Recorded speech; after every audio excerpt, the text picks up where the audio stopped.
Alright, today we're going to be working on a little bit different vehicle. It's a Lexus GX470, but it's very similar to the Toyota Tacoma of the 90s, even the later second gen ones. And what's wrong with this one is the CV axle. It's leaking grease out of the boot. So it's a very common thing that happens. I've probably replaced my Tacoma ones 3 or 4 times over the 200,000 miles that I've driven it. So I'm going to walk you through what it takes, parts and pieces, and just why I'm buying which part from which place, and then just walk you through each step, what tools you need, and then look at what torques to put things back at. So first, let's look at the CV axle I bought. So I got this from Rock Auto. It's a GSB heavy duty CV axle. I've never used their stuff before, and I just noticed this part here is bent a little bit, but I'm gonna try to bend that back out a little bit before I put it on.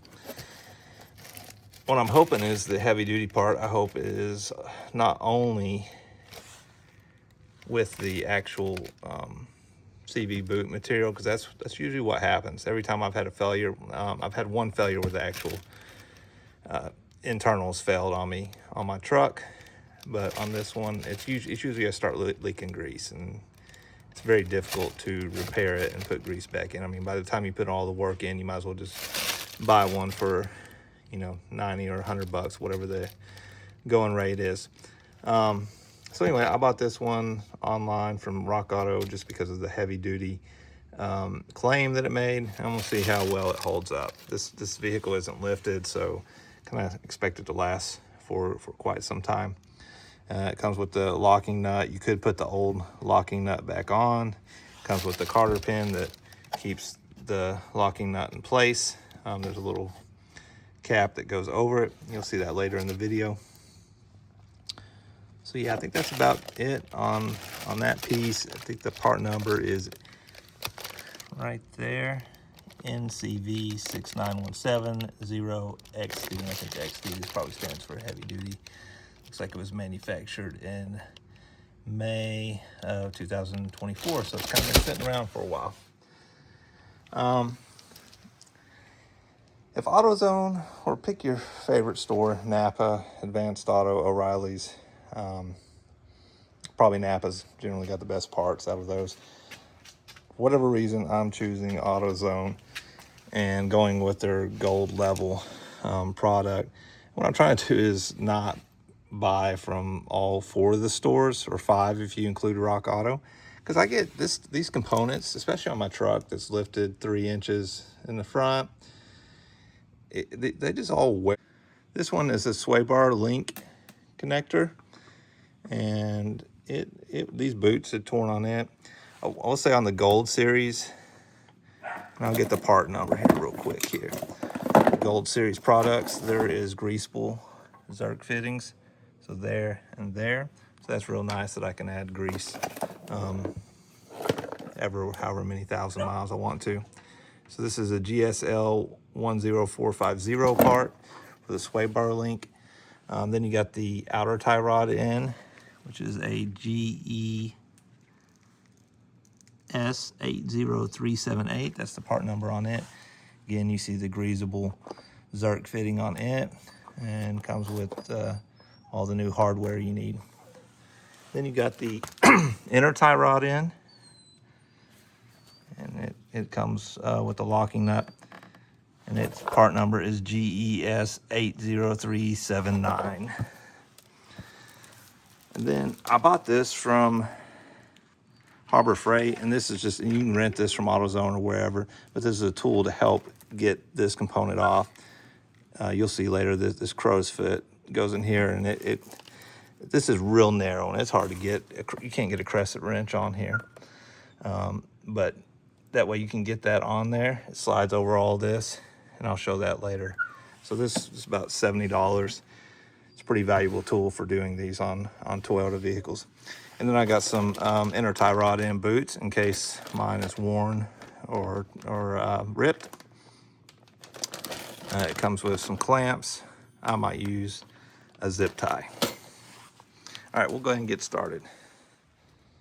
All right, first step I would do, let's walk over here and look at this real quick. is take both skid plates off. This is the front one. There's 4 12mm bolts on each of these. Here's, you can't see that one very well. But take those 4 off. You'll need to have those off to get access to get this CV axle to pop out. Next thing we want to do is take the tires off. So I would loosen up all lug nuts, just break them loose. Don't take them off. And then from there, we'll lift the vehicle up. And you're gonna want to get on the lower control arm. Put this in place. The key is to get on a safe spot here.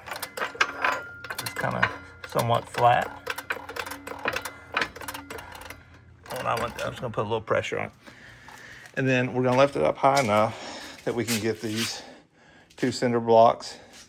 And I'm putting a little piece of cardboard on top so we don't have metal on concrete. And when we're gonna put the frame on the cinder blocks so this thing won't roll over and fall off the jack on us. I also keep the jack under there. And then once I get this tire off, I like to throw it under there too, like as a last resort. So I have 3 primary ways to control the vehicle from falling off and over and on top of us while we're working on it. And I'd say that's probably the most important thing when you're doing this job, is to keep yourself safe, because I've heard stories of people that the car falling off the jack on them. And what's going to happen is when you're under there and you're really torquing like this, when I get this off here, that big axle nut, I think it has like 290 foot-pounds. Obviously you wouldn't be under the vehicle, but anyway, regardless, when you're torquing on a big nut or bolt, it's gonna put a moment and it's gonna try to roll the car on or off of your jack. So you really want to have your vehicle up on something very steady like this when you're working on it. All right, I'm gonna go and get everything set up, and then we'll get moving. All right, what I'm gonna use to get the tire off here is a 1/2-inch impact wrench. This is a DeWalt 20 volt. And then this is the lug nuts are 21 millimeters. So again, we just want to loosen it.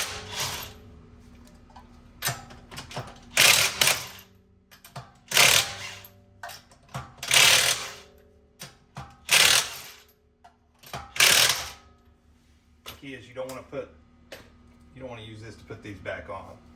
You're putting them back on. Just take that and put them on like that.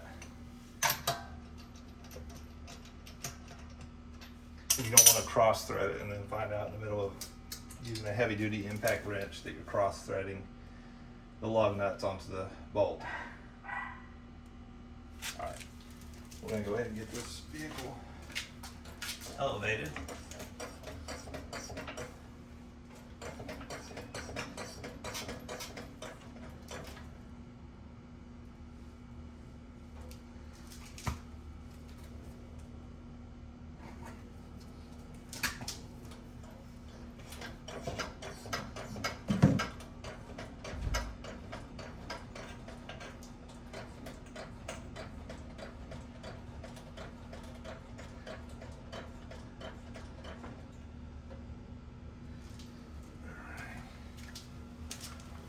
You gotta elevate it up.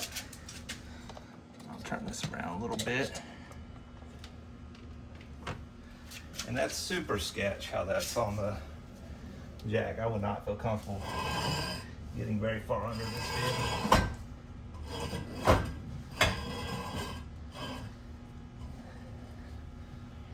Let me see if I can keep this on here.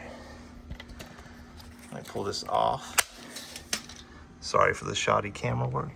But there's a cross member right there that supports the transmission. And I like to get right behind that. And again, I got the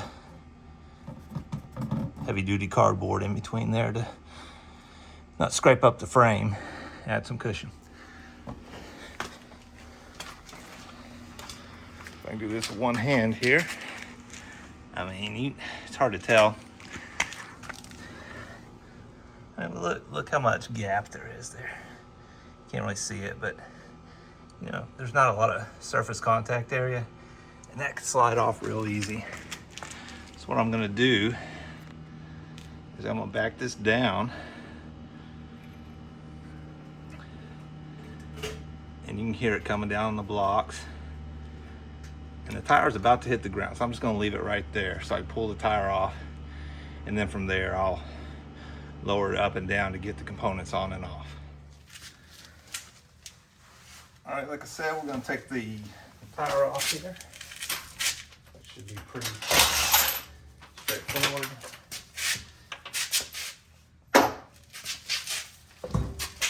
All right, pretty easy. And like I said, I like to take this tire, put it under here, under that cross member. Just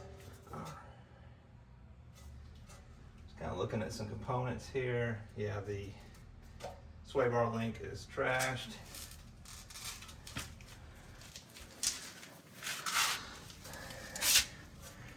A little bit hard to tell, but this boot's just gone. I get some better pictures when I take it off. You see the grease coming out here where the boot is absolutely torn.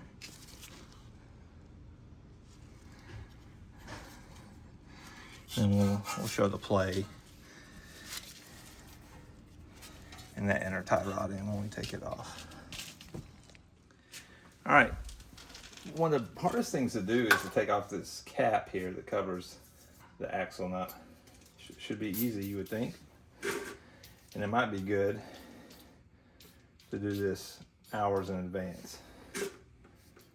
Just putting some oil in there, some PB Blaster to be exact.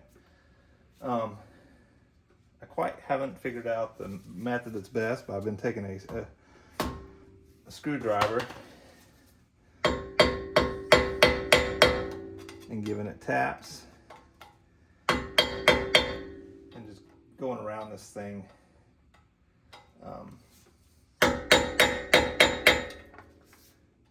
hitting 2 or 3 spots in every direction. For the bottom here, you're gonna want to get a shorter one. So hey, I've already made some headway here on this one. That's a lot easier. I think this 45-degree angle like this actually ends up pushing it out, which is kind of what you want to do.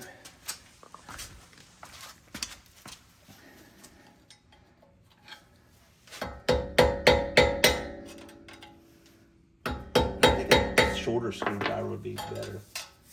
You would think there's a little lip there. You would think you could get on that, but it's, yeah, there's not. Because like once I get here, I can't really hammer on it. So definitely a shorter screwdriver would be the ticket. Which I think I'll go get one. So what do you want to get is like the prettiest screwdriver you got, like one you use to open paint cans like this that have a ton of paint on them.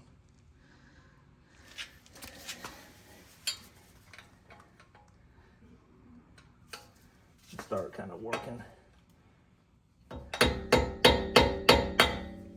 You always want to, again, I think it helps to hit it at this 45-degree angle.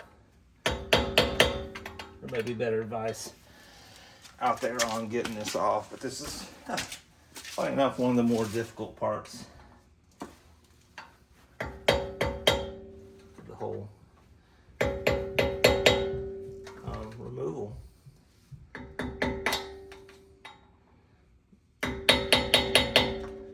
If you've got a Tacoma with manual hubs, it's really difficult because there are a bunch of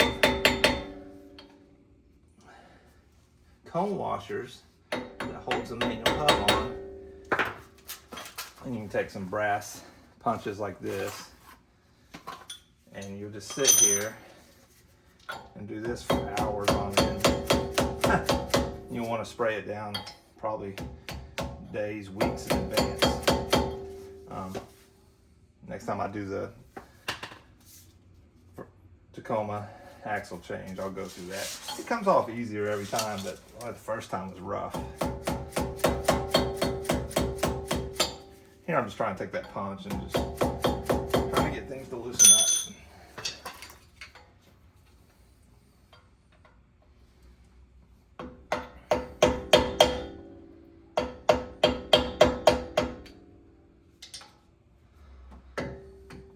It's starting to come out a little bit, so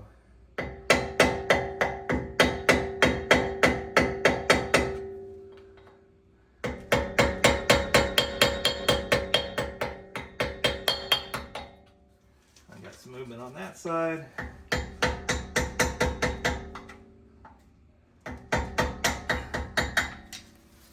The hardest part's coming underneath and getting that to break loose, and you don't want to hit your threads here.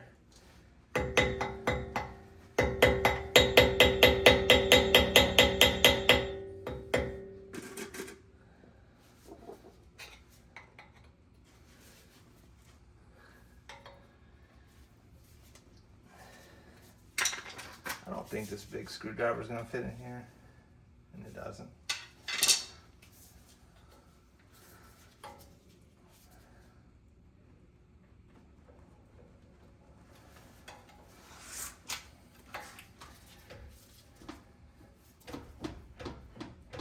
You can only move this so far. You would just spin this around. If you had the other side of the vehicle off, you could certainly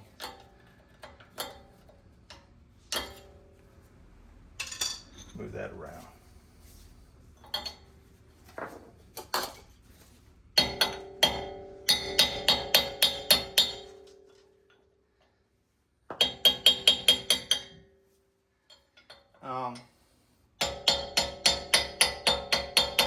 Before you put that PB blaster, another thing you could do, may work, is take a torch and just heat up all around that. I mean, you don't want to do it with the PB blaster. I mean, we could clean this off and do that, but I think I'm about here. But you could heat it up, and it's going to cause the metals to expand, and they're going to expand at different rates. It's going to break any kind of rust that has that seized on there. I did that with the drain plug the other day.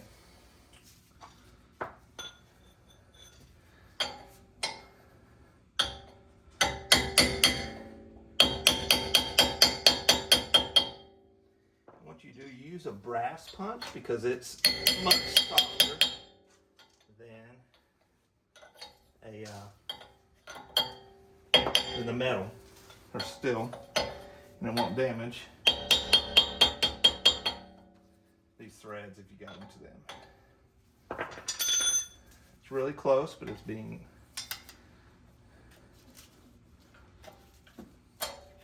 just not wanting to quite give up.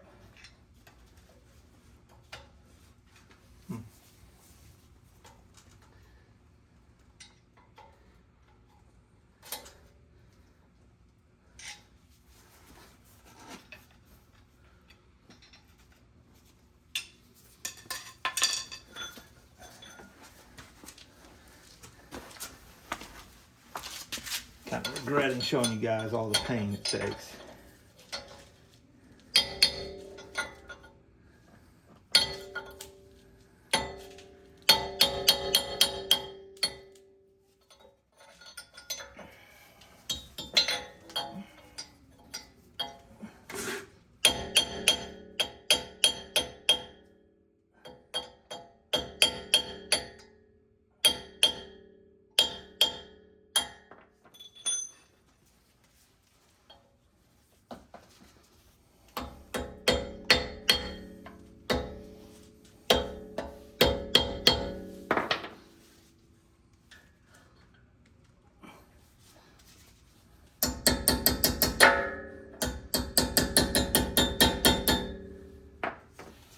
Kind of dangerous hitting up against this casting here. Could break it, and that's a very expensive factory caliper. Not what I want to break.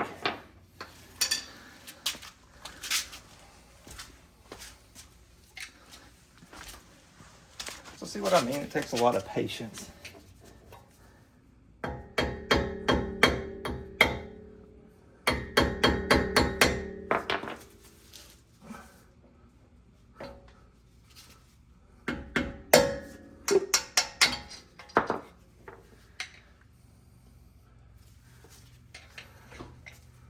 usually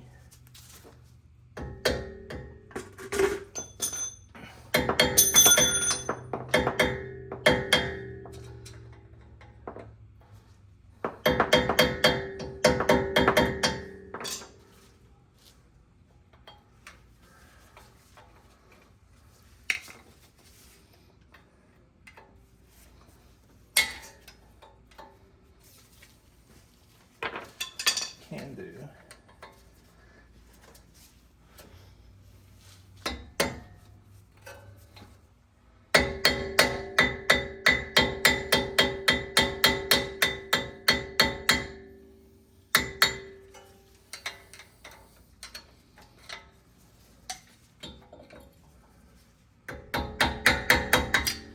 You could take this caliper off, but it's not necessary to do the job.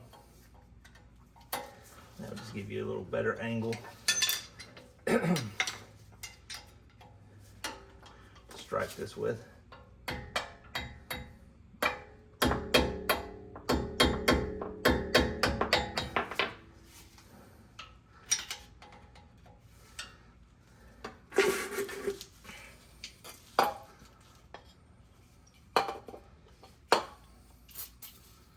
I think what would help too is if you could rotate this thing all the way.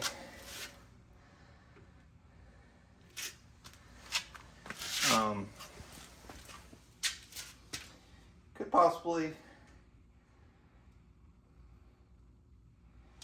put the parking brake on, which it's already on, and put it in neutral, and that may allow you to turn it. I'm trying to visualize if that's going to give you the freedom to be able to spin that around. And it's always a catch-22. Do you spend time doing something else, trying to make the job go faster? It is almost off there. I cannot believe it. I'm being so stubborn.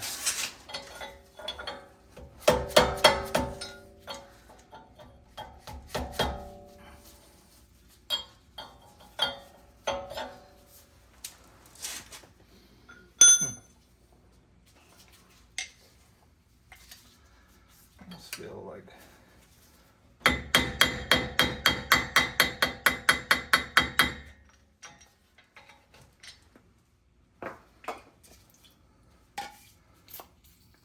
squirting down there.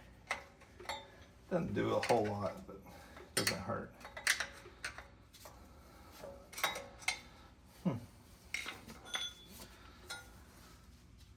Still around here, of course, it is just on the bottom there, mostly.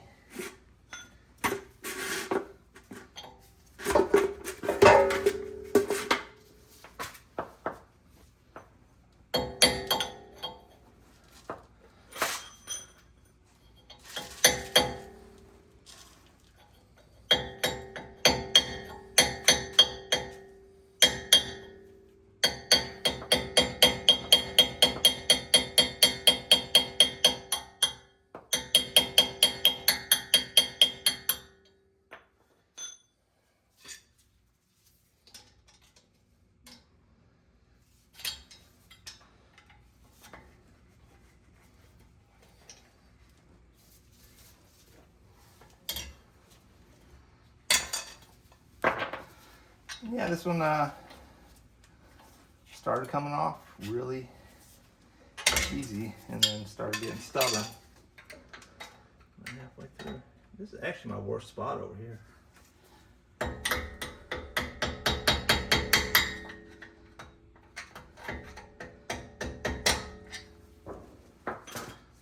All right, I'm gonna go see if we can do something else. All right, should have listened to my own advice. Yes, I'll put it in neutral. Both the transmission and the transfer case. I'm not sure both are needed, but now I can freely move this hub all the way around. And that's gonna allow me to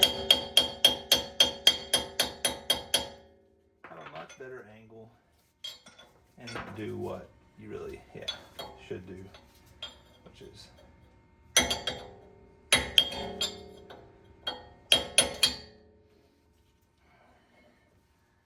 I'm just trying to look for the one that's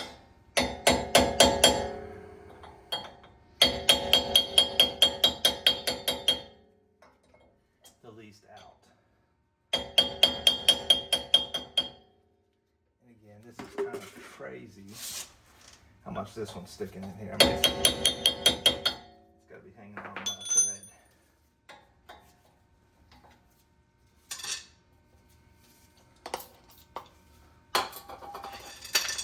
This big pry bar, I think it's Pittsburgh from Harbor Freight.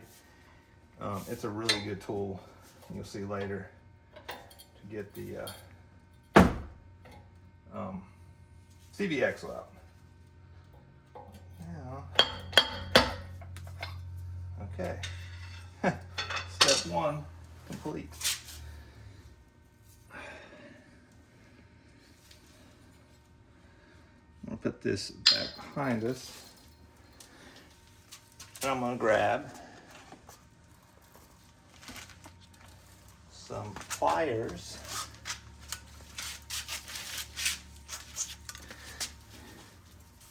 Start working on getting this Carter pin off. I have a feeling this has been done before just because this kind of looks sloppily done.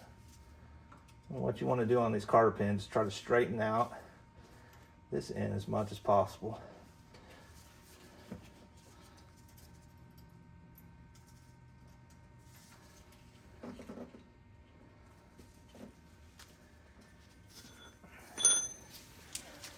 And then from there,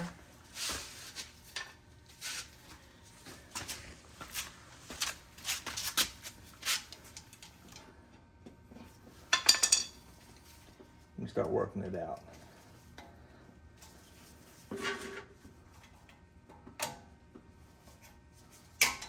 I got another pair of pliers that I like to use in tandem for stuff like this. These needle nose are kind of flimsy. They have their place, but they're barely strong enough to straighten these out. The good news is you don't need these, well, take that back, you do need these threads to be in decent shape to get this nut off, but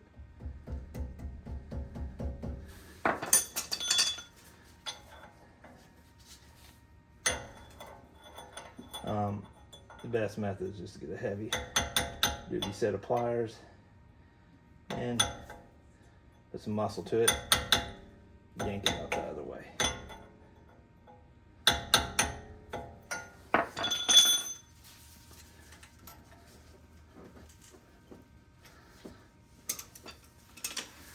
Alright. I think we're going to get those other set of pliers. These are some Knipex pliers, my favorite pliers for about any job.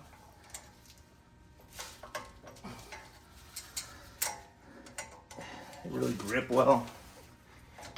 I got one size bigger than this, but you can really put a lot on these things. Alright. Now we're getting to the fun part. This is a 35mm bolt nut here. Sorry, nut. I should have mentioned that first thing in the video. In fact, I'll probably make a short video about that right now, because that caused me a trip to the auto store because I didn't have a 35mm. So the other odd thing you'll need for this job is a 35mm axle nut to take the axle nut off. You'll want, if we're going the right way, we're not. You want a big impact driver like this to take it off. Let's see if I can do it. So make quick work of it. It's supposed to have, I'll have to look it up later, close to 300 foot-pounds on it. So it's a bit surprising. That's how easy it was to take off. Maybe a little scary. So yeah, that's could be one of the more difficult things to do. So this is just, see how I push that in now? That can be taken out, and all we need to do now is we need to take off the other components, which means the outer tie rod end, stabilizer, and you're gonna have to take off the spindle to lower ball joint nuts right here, or bolts, because you're gonna have to have this droop a whole lot to be able to get this thing totally out of here. But yeah. All right, we're starting to run out of daylight here. So luckily I got a nice light from Harbor Freight, a floodlight, to be able to work a little better during the night. In here, still not fantastic. So again, getting on the tie rod in, or outer, sorry. Trying to get it off.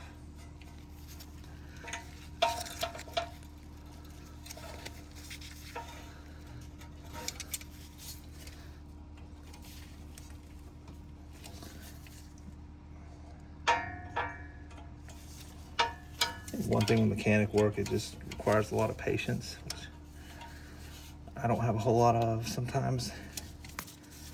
And I don't know, most people don't. When you get impatient, you tend to break stuff and cause yourself more problems. So always go get the, take the time, go do research if you need to, if something's not coming off as you expected.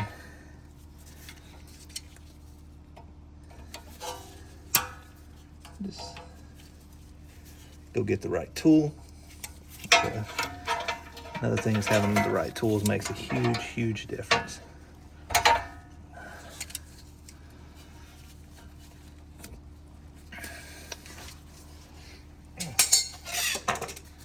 you can see, this just simple Carterton is being real stubborn.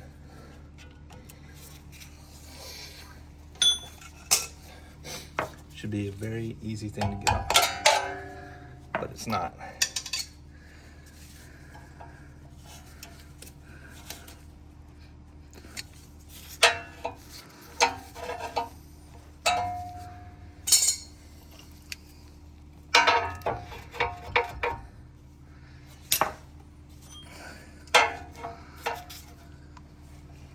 Luckily, I got a lot of tools. Try a lot of things till something works. Nothing's really working very good.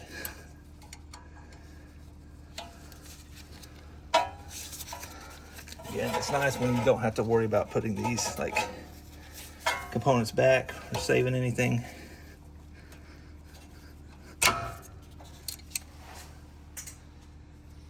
It'd be very difficult if you're actually trying to save that. All right. Now we're going to get on to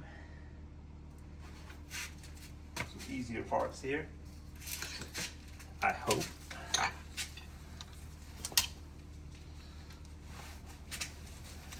So this one's going to be either a 17 or 19. So this is a 19, looks like, on the outer tie rod end. And I'm just going to use a 3/8 socket wrench.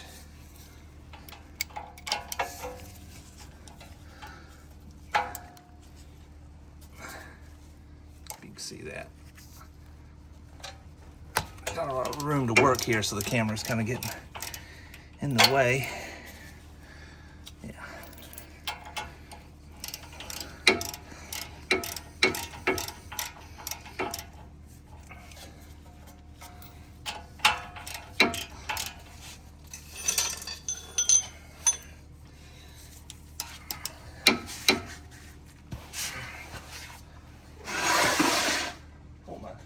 Bag over here.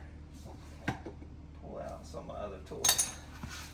So once you get something broken loose like that, So here's the advantage of having a lot of tools.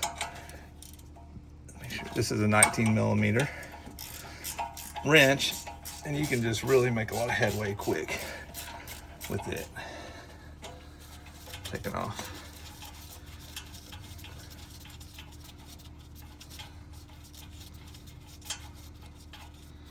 Again, we've got all new hardware, so we really don't have to worry about, mostly, we don't have to worry about.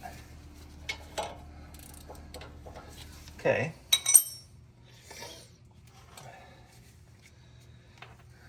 The steering stabilizer, sway bar stabilizer, whatever it is a 17.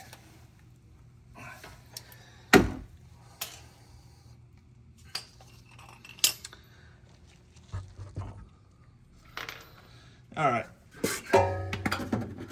line's pretty rough here. What I'm gonna do, we could do a couple things here, but I'm gonna take my 1/2 inch socket wrench to get this. I put the 19 on, I needed the 17, just to get this broke loose.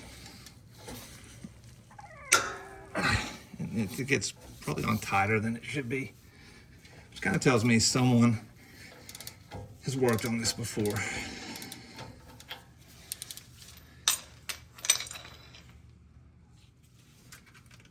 So another tool that's saved me a lot of times is a little small DeWalt impact driver, and you put a 3/8 inch socket on there.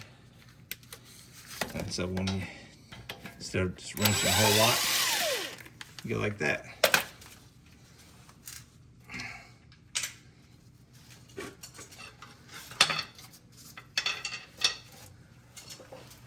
All right, we're gonna have to switch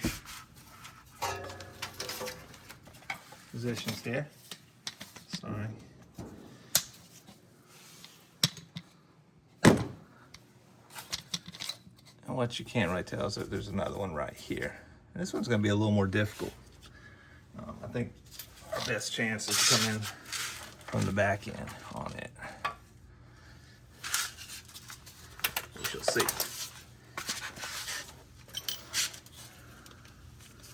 Yeah, I think this is the best way to come in on that one.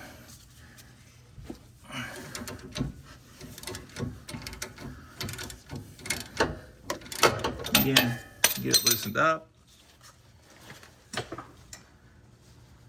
There you can switch over to something a little quicker.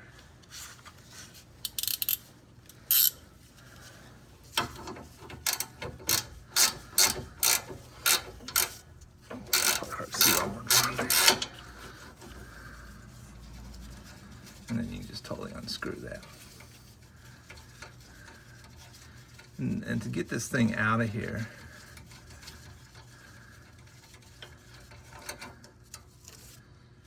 remember, but I have a feeling it wants to be at full droop.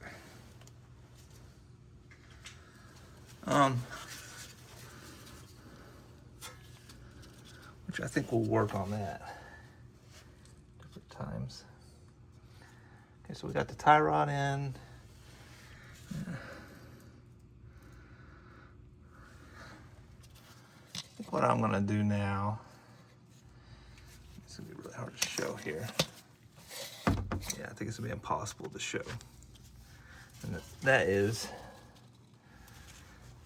underneath here. Let me just take this off for a minute.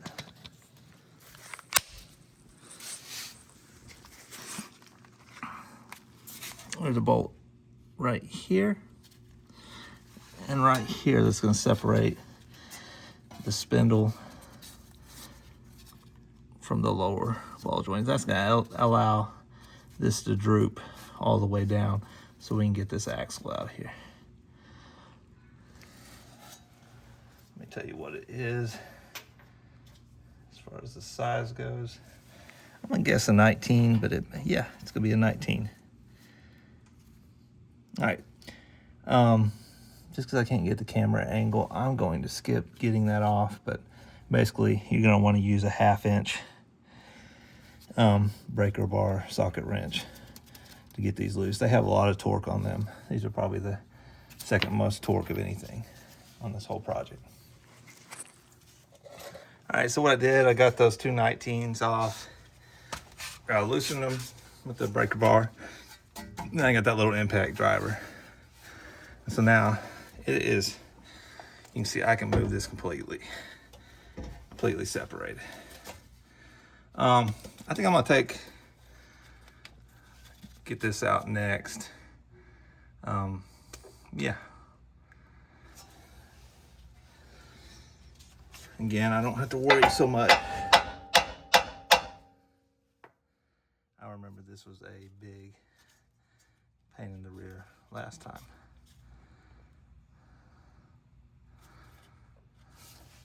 To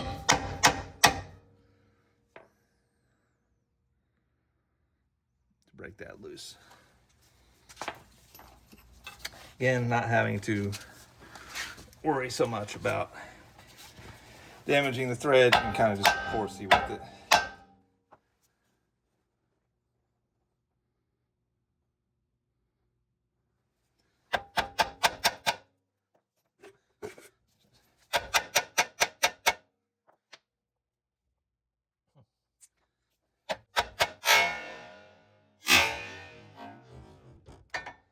Yeah, look at that.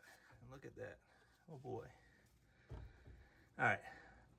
So mostly this should just hang there because the joint's so tight. Like this one feels decent here, the outer one, but the inner one, I can't even feel anything. So yeah.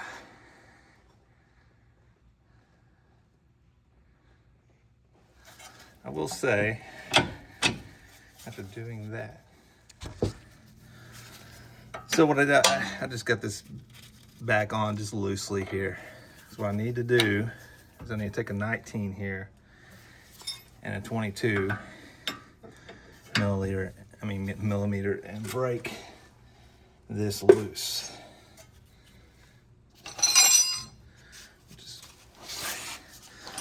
Unfortunately, where the camera stand is kind of right in the way of doing that.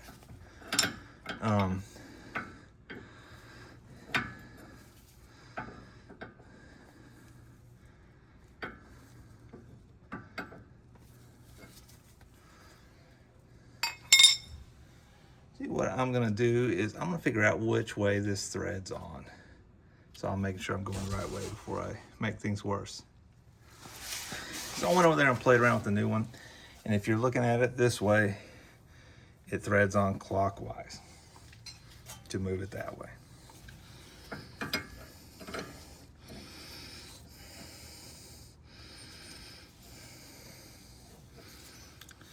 Somehow I grabbed the 21 instead of the 22. So it's gonna wanna go this way to get this off. And I may have to just turn the camera off to do this because it's right kind of where I need my body contorted.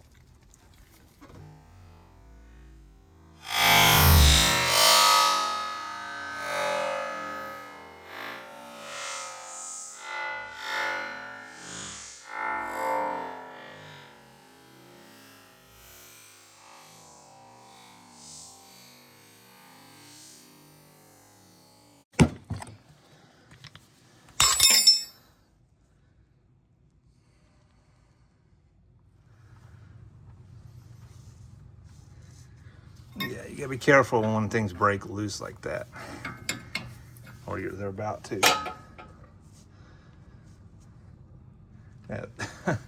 My hand flew out and kind of flung the wrench into my forehead.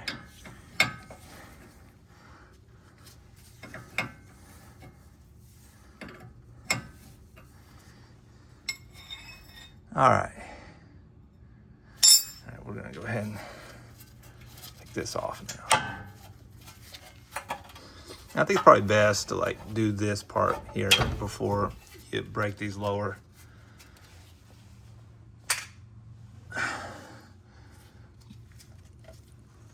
joints loose. See, what's happening here is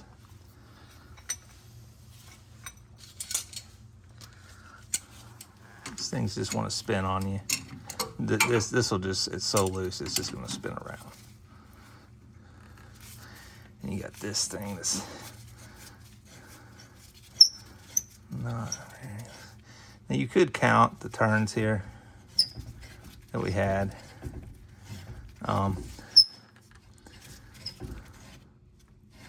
When we get close, let's do that. So we go 1, 2, 3, 4, 5, 6, 7, 8, 9, 10, 11, 12, 13, 14, 15, 16, 17.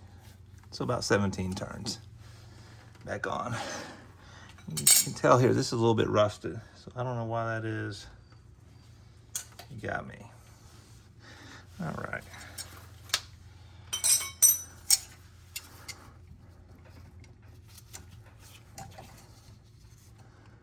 I'm gonna take that off.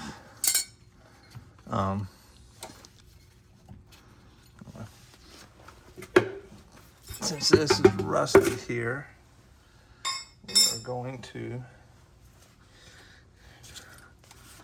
put some PB Blaster on it. Mess. And just see if we can... See, this should thread off just as easy as could be. But now we've got a total pain in the butt because I don't have a 22 millimeter ratcheting wrench.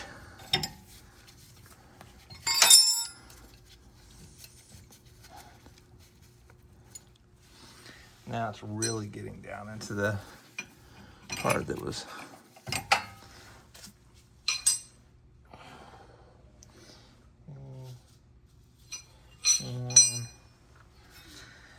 to the part that's rusty. But I bet I'll start loosening up here. But we don't know.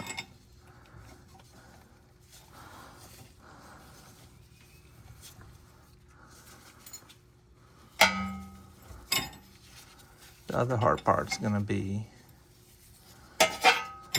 up here, taking off the existing thing that clamps the back of the inner tie rod end boot on. I think I like just taking some pliers or a screwdriver.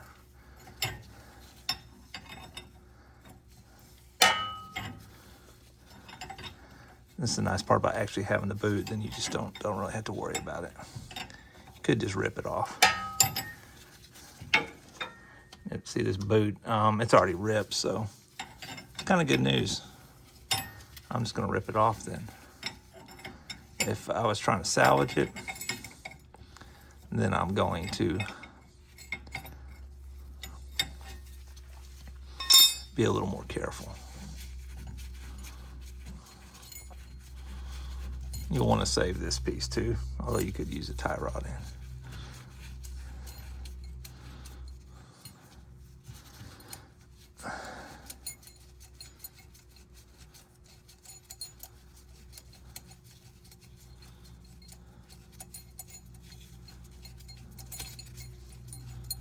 The reason you have to get that off is because this little boot piece will not slide over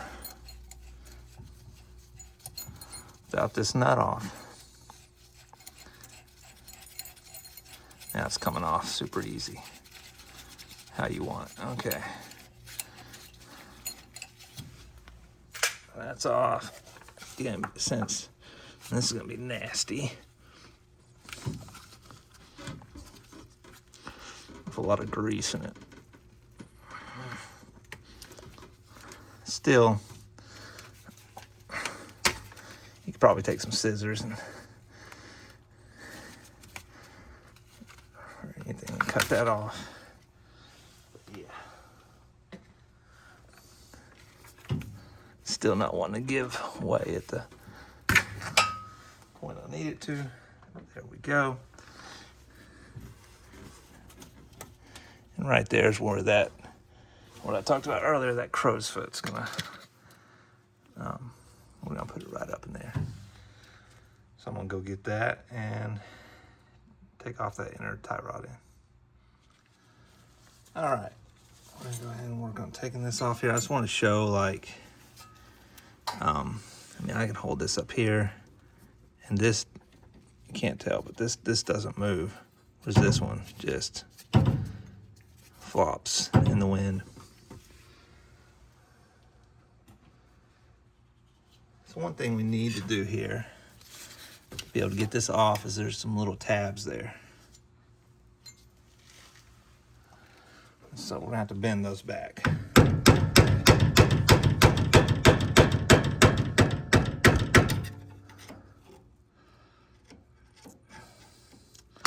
There's tabs. Keep it from spinning. There's gonna be some on both sides. I'm gonna move the camera just a little bit. Out of the way.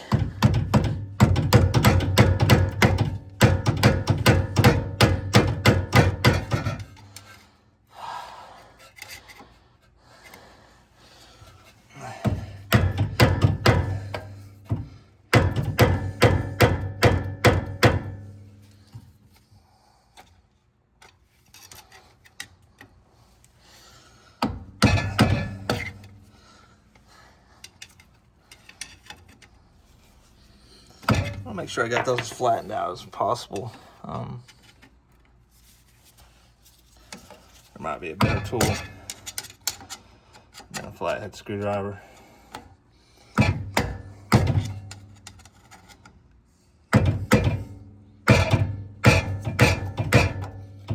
thing's hitting me.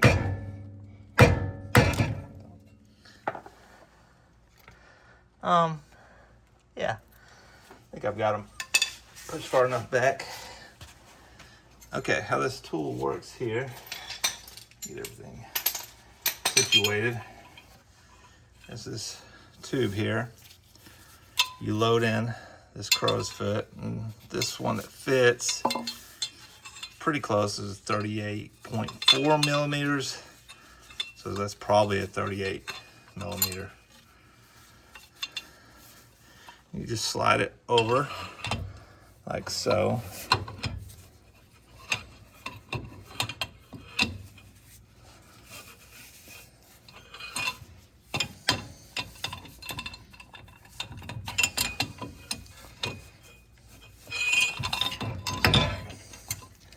Probably. So I'll put that on first. Actually, get this situated on there. Then I think I'm gonna hold that in the back of my hand until I can slide this up and under. All right. And again, that's gonna, this situation is gonna go counterclockwise. And the other end of this is a 1/2 inch drive, or 1/2 inch connector.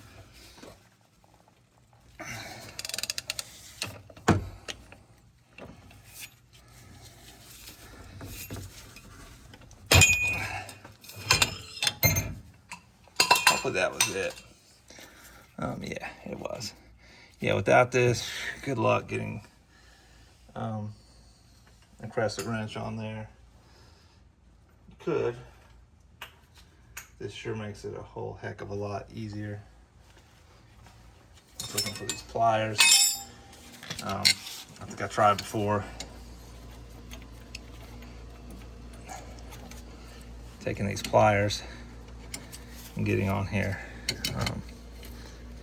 which is hard to get much torque like that. Anyway, see how that just spins in there? There is nothing left.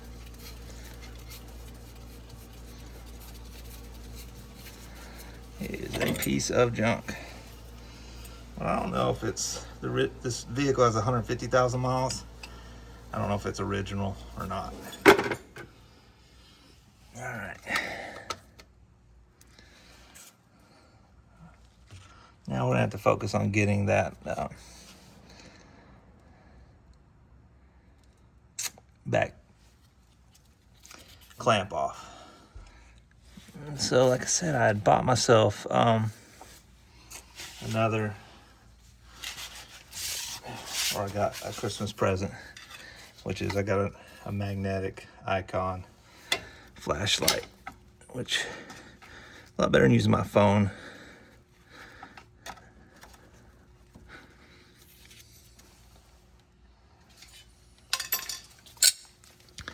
Again, a lot easier when I'm not trying to salvage anything here.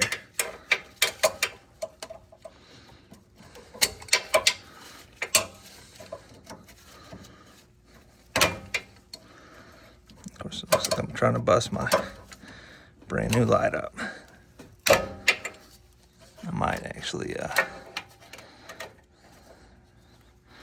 put it up here.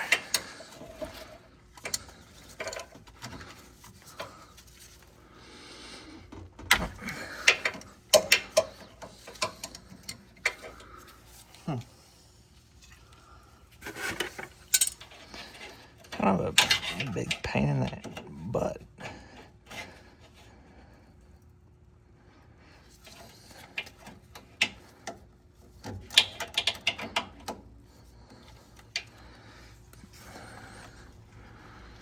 Here's what I really don't know is like what's the best method to get this off.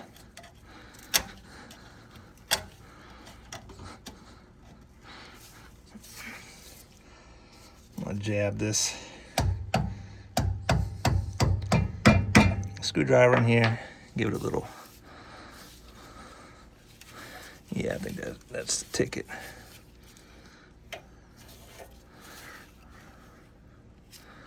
The light's kind of getting in the way. Put it up there or something. Yeah, it really stays in place well even without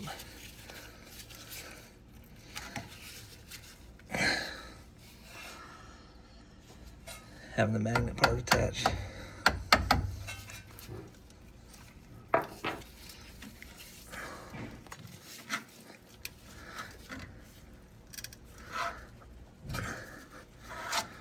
And I think at this point, I think I can just go get some cutters and cut it.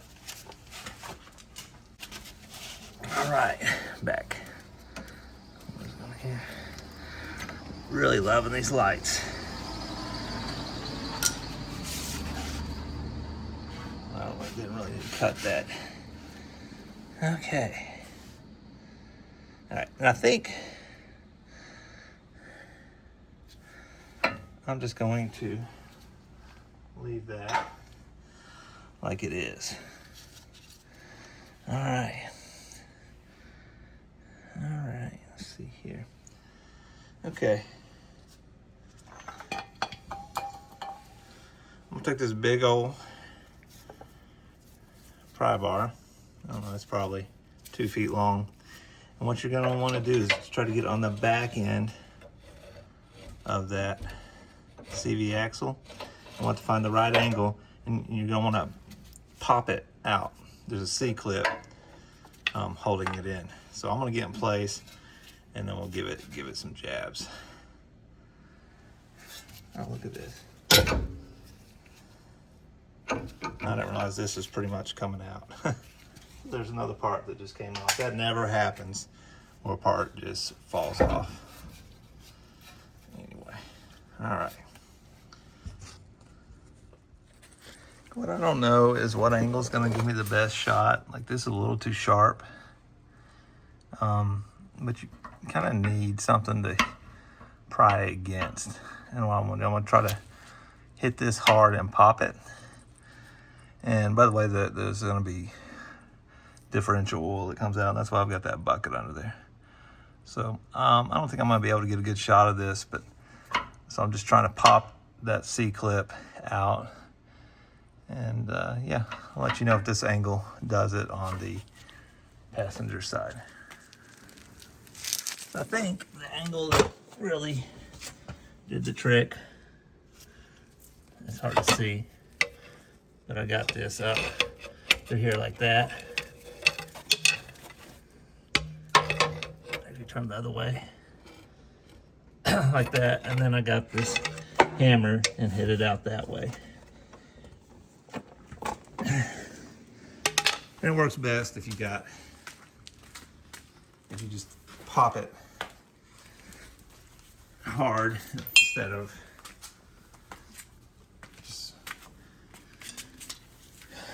just taking one big swing at it is what you want to do. A very good hit. All right. Okay, so now we got that loose, and I'm not sure why the actual differential's not coming out. Or why the fluid's not coming out. And I'm just taking a hammer that's made of plastic, which is what you would do if you were trying to salvage this thing.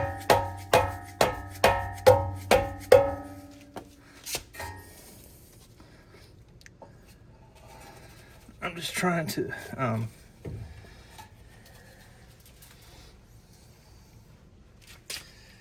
get the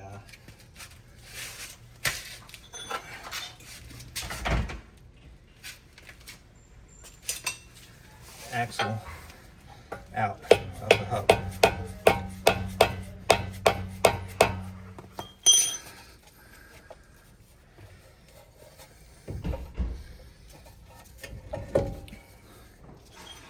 It's kind of a big pain without an extra hand here.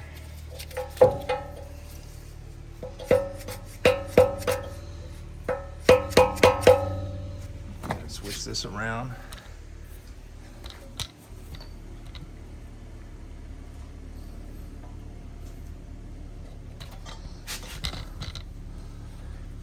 You kind of see what I'm working with here. I'm just trying to hit this back through this way.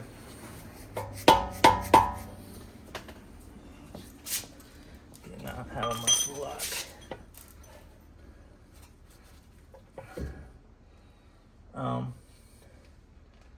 Yeah.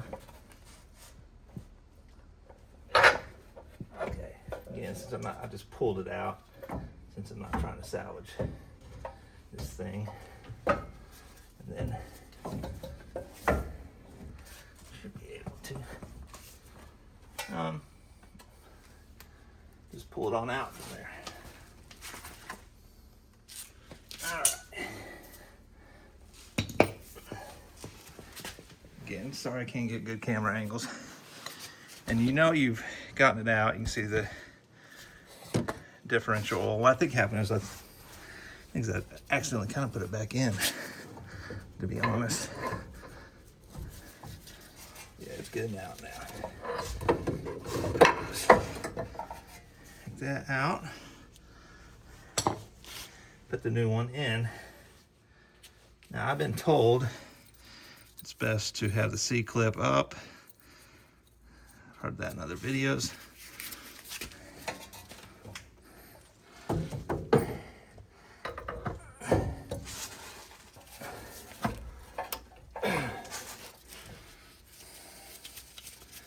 It may be a good idea to have the axle nut off before you do this.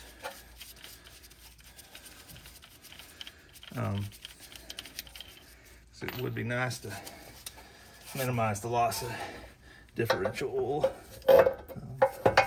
Stuff isn't dirt cheap.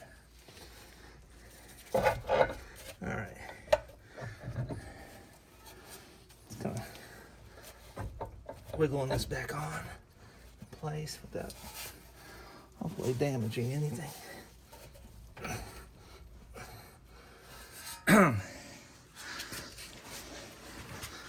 whatever reason, it's being a bit off. Okay, what I'm trying to do is kind of, there we go. All right, so we got that back on. And big old axle nut back on. And we're still losing differential. So what probably more important for me to do is to get this axle back in there. I'll show you what I'm gonna do here.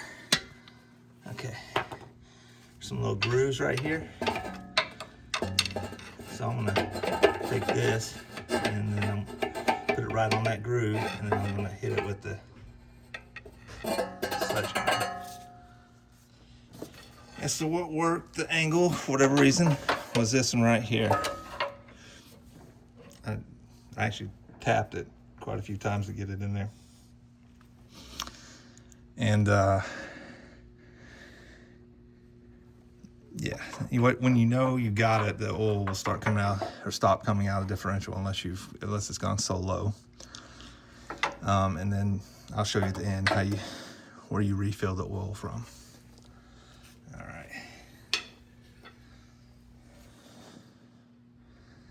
All right, well, with that in place, I'm going to swing back around over here. And I'm just gonna like hand tighten everything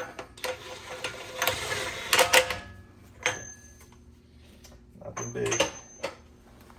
And I think I'm gonna get these lower bolts on here. It's like one of the tougher parts. I'm just getting them lined up and back in. This is the ones that connect the spindle to the lower ball joint. Not gonna video it, it's pretty self-explanatory. I'll talk about the torque later when I torque each of these. Real quick on these lower ones, I'm gonna put some red thread locker. Just make sure they stay in there. It's not something you want coming loose. Okay, as promised here, the torque on these bottom 19 millimeter bolts is 118 foot-pounds, which is quite a bit.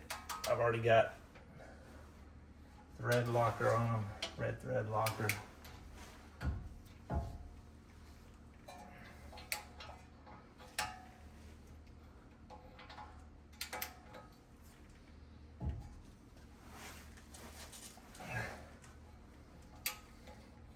I was having to hit the stop for me to be able to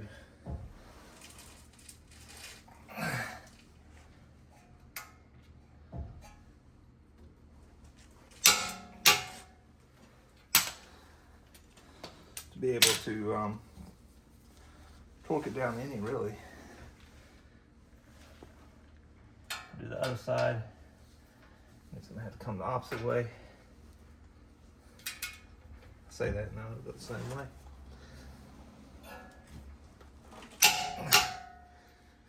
All right, like I said, you want to use big torque wrench, 1/2-inch drive. Go from there. All right. We're going to switch over to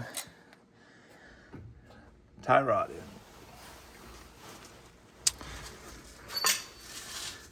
All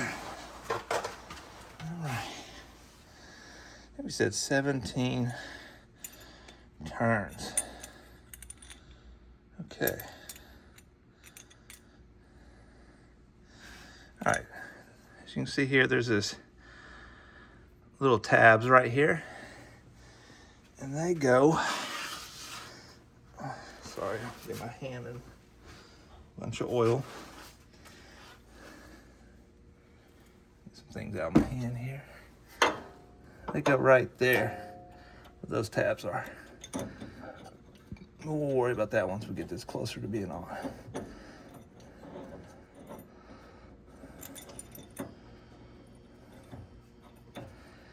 if you recall, we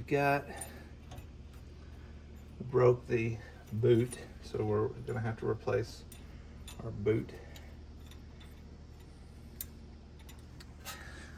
Once this gets a little closer here, and it is, make sure those tabs are in there. All right, we're gonna tighten this down with our tool, and let me get the torque setting.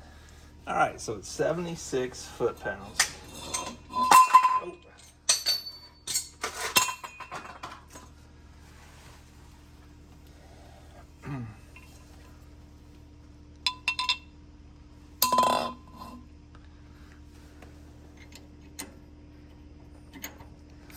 And get that on there.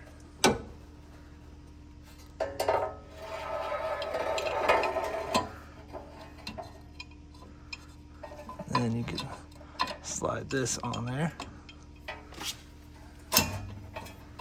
All right.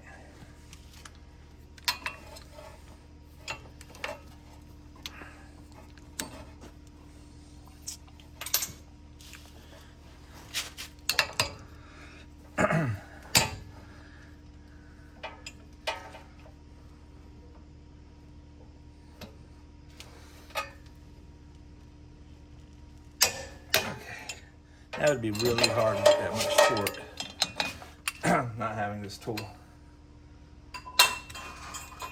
All right. Awesome.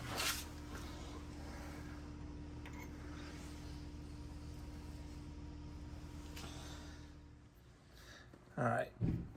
I'm putting this inner tie rod in. They gave us some blue thread locker, so I'm just gonna use every bit of it that they gave me. That on there. Get this on here. Put it to 76 foot-pounds. All right. What we need to do is bend those tabs back now.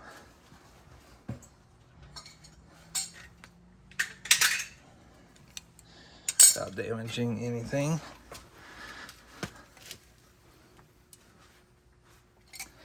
What I like to do is take these Knipex, get just the right amount. There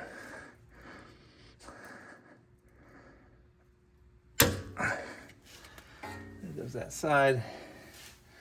Side might be a little harder. I'm trying not to get in that joint in any form or fashion. Might be a better way to do this.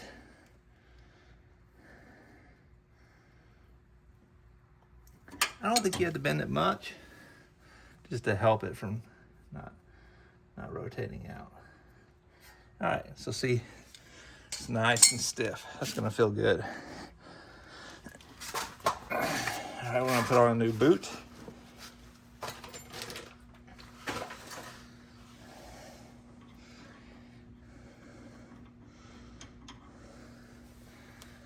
Like so.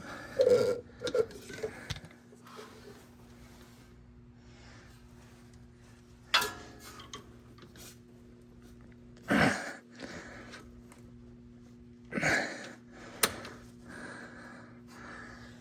think that's good. Let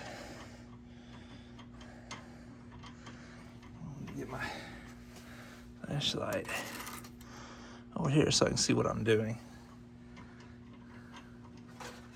Now they gave me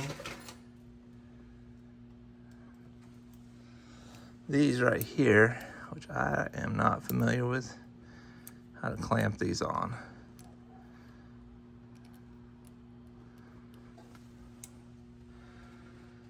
So, I'm just gonna forego that and do some zip ties.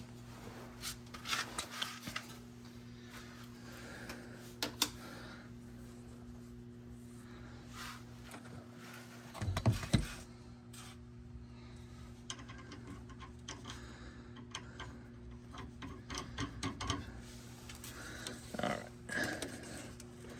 These do not. These ones I got off of Amazon don't feel fantastic. whatever that's worth. All right. As far as they're not real, I don't know how to say, just flexible. They feel real not flexible, if that makes sense. Anyway, I doubt they last very long. Thing will be to keep an eye on them and just replace them. I don't know if Toyota still makes these, probably not. That was a hard piece to find.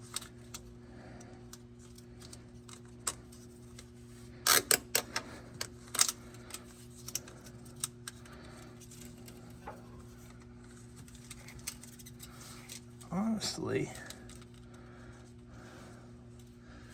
I don't know what's the best way to orientation to have these in.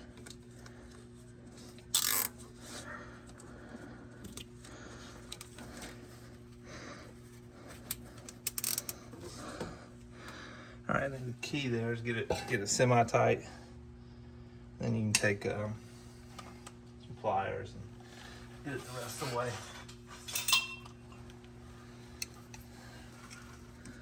Like so.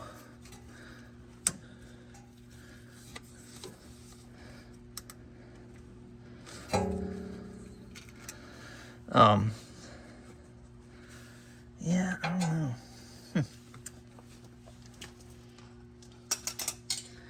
Try the Knipex.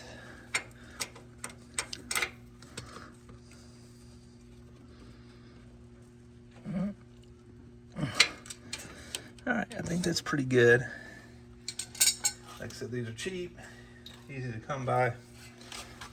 So I'm not too worried about having to redo them.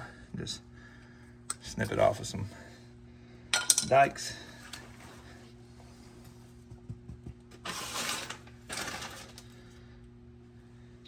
And now we're on to the outer tie rod end.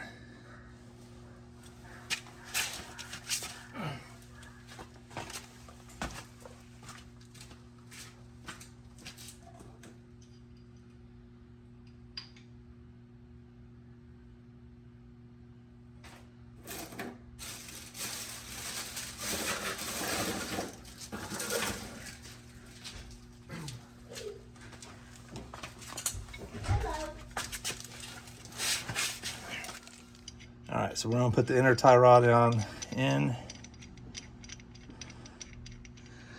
And I think we set 17 turns. Let me see if I can get it started. 1, 2, 3, 4, 5, 6, 7, 8, 9, 10, 11, 12, 13, 14, 15, 16, 17. All right, we're gonna go with 17. And let's get it turned there. So you can see I'm gonna get this back into the control arm. It's super tight, which is pretty good. Because I want it to be obviously really tight.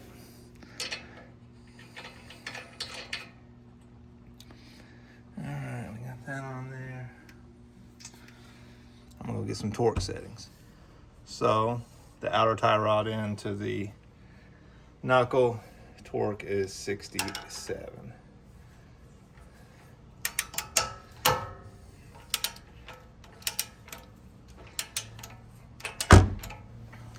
See if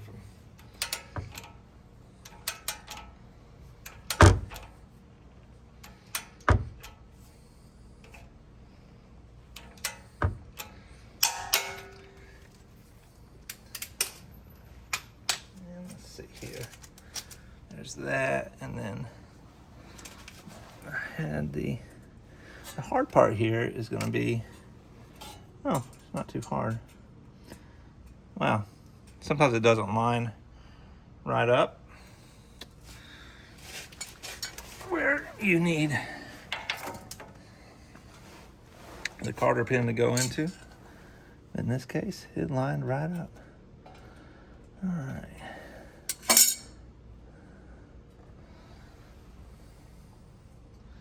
Not really sure what the best tool to spread a Carter pin out is. I kind of just like taking a screwdriver.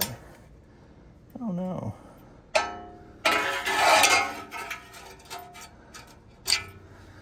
I feel like this one's just a little too small, actually.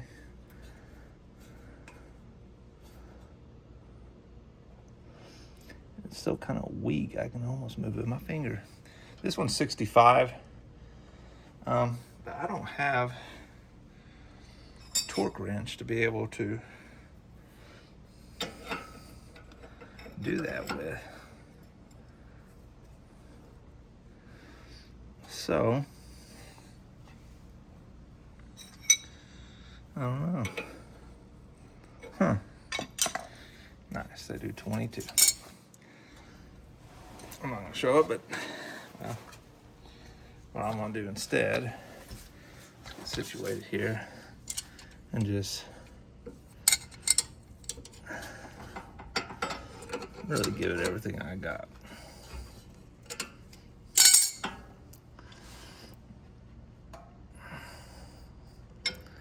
What I'd like to do, let me see this here. I don't know. Okay, I'm gonna have to get a crescent wrench in here so I can tighten it down. So anyway, I'm just gonna tighten it as tight as I can get it and go from there. As promised, the torque on this axle hub bolt is 173 foot-pounds. It's pretty beefy. You watch me struggle with it.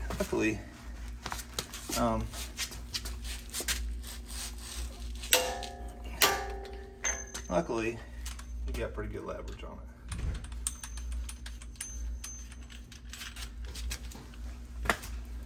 Then after that, you just put the Carter pin right here in, and wherever the little cap goes over right here.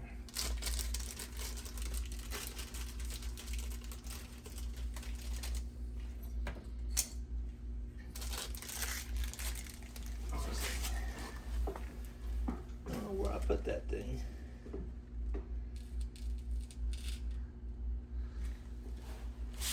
Oh, here it is. So it'll go over here like this, and you simply put the Carter pin in like that.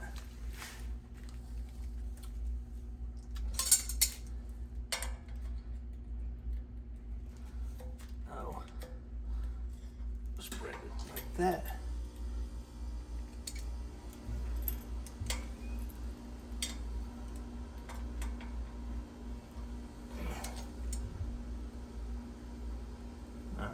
It's not going to be coming off anytime soon.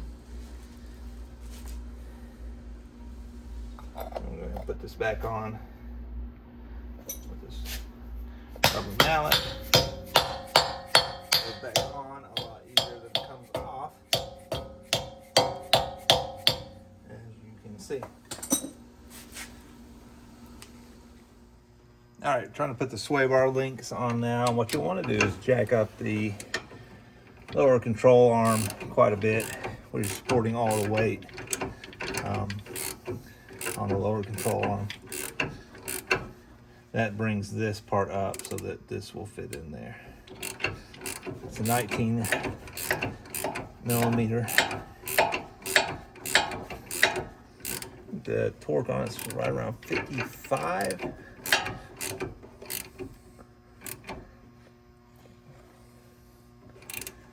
I do need to look at here. Trying to get this angle where this will go right through here. No, that's the threads up.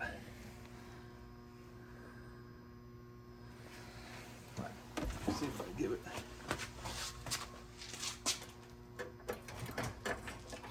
Just a little bit more.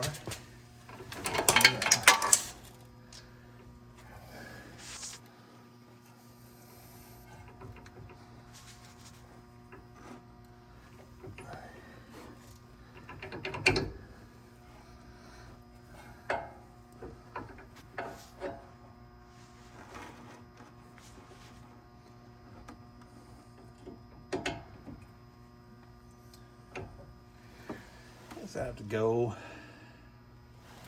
I say that. I need to go down just here. Yeah, you just have to let it up and down until you get exactly what you want. You need to go down a little bit. Do that right there. Put that on.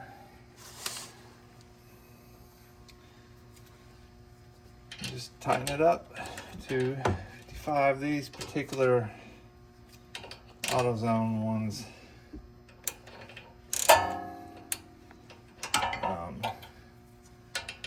well, really any of them,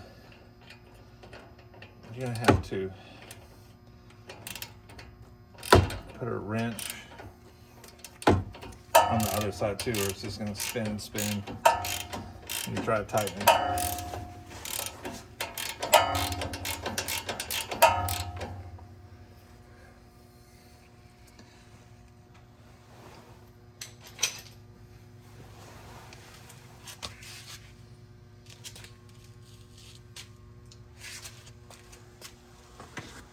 Trying to find my Kinetics pliers here. You just want to make sure you're on here but not messing up your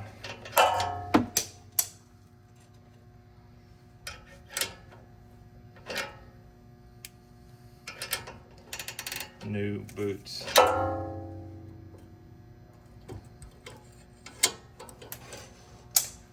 What I think I'm going to do is take this impact driver here and go. Got it on tight with the impact driver, and from there it should be.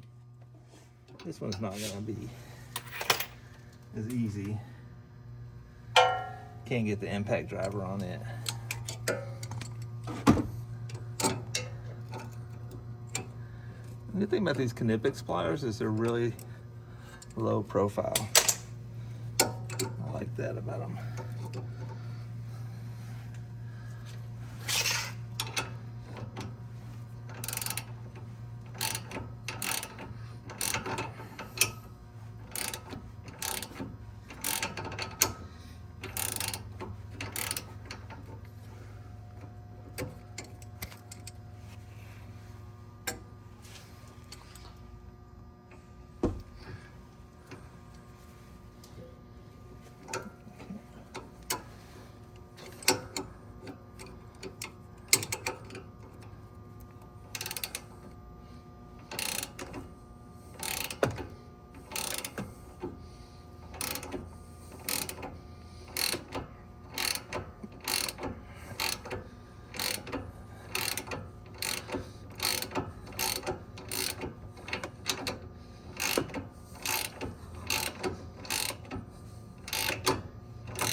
All right.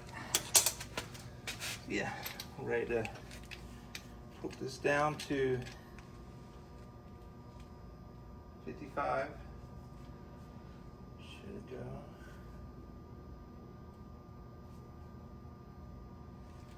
There we go. Get to 19.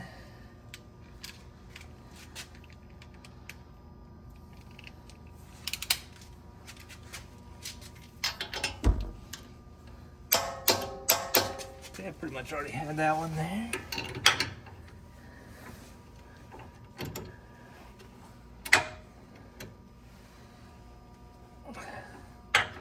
This one needs a little more.